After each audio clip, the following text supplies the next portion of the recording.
তোমার বিবাহ তুমি রামশ্যাম যদুমধুর মতো করে ফেলেছো। যুবক, তুমি কেন কবুল পড়ে বিয়ে পড়ো? আমার তো বুঝে আসে না। বাবা, আপনি কেন আপনার ছেলেকে কবুল পড়িয়ে বিয়ে দিচ্ছেন? আমার বুঝে আসে না।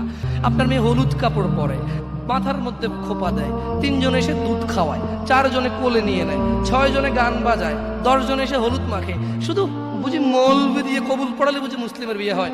শুনুন, আপনার নবী মুহাম্মদুর রাসূলুল্লাহ সাল্লাল্লাহু আলাইহি ওয়াসাল্লাম কবুলের পদ্ধতি দিয়ে গেছেন, তাই কবুল পড়ায় মুসলমানের বিয়ে মনে করেন না।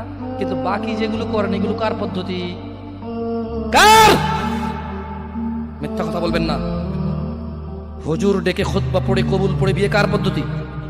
আল্লাহর নবীর। এই গান কার পদ্ধতি? কেন করতেছেন? ওটা তো আপনার বিয়ের অংশ। বিয়ে না হলে তো বাজাতেন না।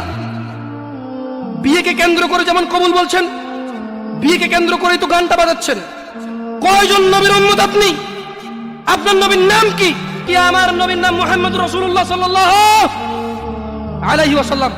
হু is the messenger of Allah for you? আপনার জন্য আল্লাহর নবী কে? কোন নবীর সুন্নাত পালন করলেন গান বাজিয়ে? আপনার জন্য আমার বিল্ডিংটা ভেঙে পড়বে। এই যে ভূমিকম্প হলো আপনার গান বাজনা বাজানোর কারণে। মুহাম্মদ সাল্লাল্লাহু আলাইহি ওয়াসাল্লাম কি মিথ্যা কথা বলে? আল্লাহ নবী বলেছে, যখন বাদ্যযন্ত্র বেড়ে যাবে, গায়িকারা সম্মুখে এসে নাচবে, তুমি অপেক্ষা করো, পাহাড়গুলো কেঁপে উঠবে, পৃথিবীটা নড়ে উঠবে। জালজালা ইযা জুলজিলাতিল আরদু জিলজালাহা, যখন পৃথিবী প্রবল কম্পনে প্রকম্পিত হবে। ওয়া খরাজাতিল আরদু আসকালাহা, যখন এই মাটি তার ভিতরে যা আছে একদম লাথি মেরে বের করে দেবে, লাশ হোক আর যাই হোক, মাটি বলবে যে বেরো, বেরো আমার থেকে, বেরো, আমি তোর আর কাউকে রাখবো না।